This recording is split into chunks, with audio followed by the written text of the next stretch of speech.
Kembali lagi di Tech Hero Channel 56. Oke teman-teman, di video kali ini kita akan lanjutkan untuk membahas materi Undang-Undang Dasar 1945. Di video sebelumnya, kita sudah bahas 6 poin penting yang harus dikuasai karena sangat berpotensi muncul di soal tes wawasan kebangsaan, khususnya materi Undang-Undang Dasar 1945.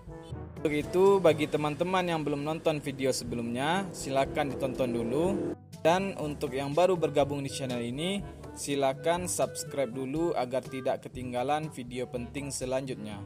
Dan jangan lupa untuk menyalakan lonceng notifikasinya.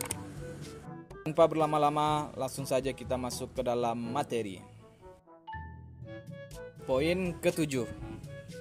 Nanti teman-teman di dalam soal juga akan muncul pertanyaan dengan tema seperti ini. Tema tentang ketentuan pemilihan umum, yang bunyinya kira-kira ketentuan tentang pemilihan umum berada dalam pasal berapa di Undang-Undang Dasar 1945 setelah amandemen. Jadi teman-teman harus menguasai pasal 22E yang berbunyi, ayat pertama, pemilihan umum dilaksanakan secara langsung, umum, bebas, rahasia, jujur, dan adil setiap 5 tahun sekali. Poin kedua atau ayat kedua, pemilihan umum diselenggarakan untuk memilih anggota DPR, DPRD, Presiden dan Wakil Presiden, dan Dewan Perwakilan Rakyat Daerah. Ayat ketiga, peserta pemilihan umum untuk memilih anggota Dewan Perwakilan Rakyat dan anggota Dewan Perwakilan Rakyat Daerah adalah partai politik. Ayat 4, peserta pemilihan umum untuk memilih anggota Dewan Perwakilan Daerah adalah perseorangan. Ayat 5, pemilihan umum diselenggarakan oleh suatu komisi pemilihan umum yang bersifat nasional, tetap, dan mandiri. Dan ayat ke-6, ketentuan lebih lanjut tentang pemilihan umum diatur dengan undang-undang. Nah, jadi ini salah satu pasal yang penting yang mesti teman-teman kuasai. Nah, bisa jadi pasal 22E ini yang akan menjadi soal atau sebaliknya. Poin ke-8. Nah, terkadang di dalam soal CPNS akan muncul soal dengan tema amandemen Undang-Undang Dasar 1945. Seperti pada poin 8 ini, kira-kira soalnya seperti ini. Berapa jumlah pasal yang muncul atau diubah dalam amandemen Undang-Undang Dasar 1945 yang ketiga kalinya?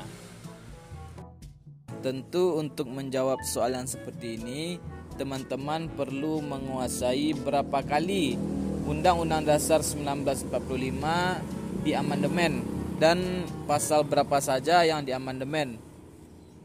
Itu silakan teman-teman pahami dengan seksama Undang-Undang Dasar 1945 yang diamandemen. Nah, poin selanjutnya, poin ke-9 masih seputar amandemen Undang-Undang Dasar 1945.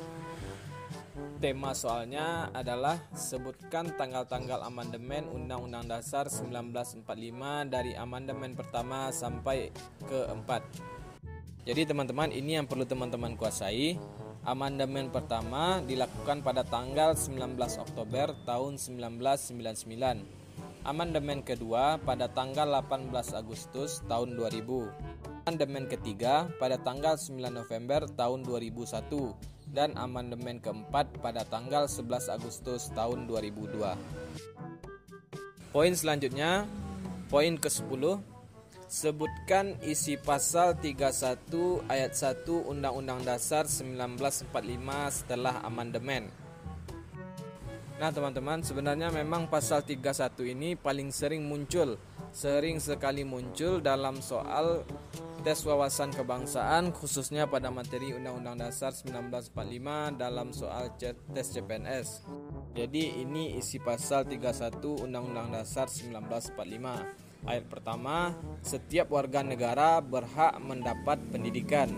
Kedua, setiap warga negara wajib mengikuti pendidikan dasar dan pemerintah wajib membiayainya. Ayat ketiga, pemerintah pemerintah mengusahakan dan menyelenggarakan satu sistem pendidikan nasional yang meningkatkan keimanan dan ketakwaan serta akhlak mulia dalam rangka mencerdaskan kehidupan bangsa yang diatur dengan undang-undang. Kemudian ayat keempat, negara memprioritaskan anggaran pendidikan sekurang-kurangnya 20% dari anggaran pendapatan dan belanja negara, serta dari anggaran pendapatan dan belanja daerah untuk memenuhi kebutuhan penyelenggaraan pendidikan nasional. Dan ayat terakhir, ayat kelima, pemerintah memajukan ilmu pengetahuan dan teknologi. Oke lah teman-teman, itulah beberapa poin penting yang bisa dijadikan acuan untuk belajar teman-teman, khususnya materi Undang-Undang Dasar 1945. Akan tetapi saya juga tidak menjamin apakah soal dengan tema seperti itu benar-benar keluar. Yang terpenting adalah kita selalu berusaha untuk memahami materi semaksimal mungkin. Karena seperti kata pepatah, hasil tidak akan mengkhianati usaha. Untuk itu teruslah belajar dan bahaslah soal sebanyak mungkin supaya kita terbiasa. Sekian dulu video kali ini, jangan lupa untuk subscribe, like, dan share agar saya lebih semangat dalam membuat video. Terima kasih.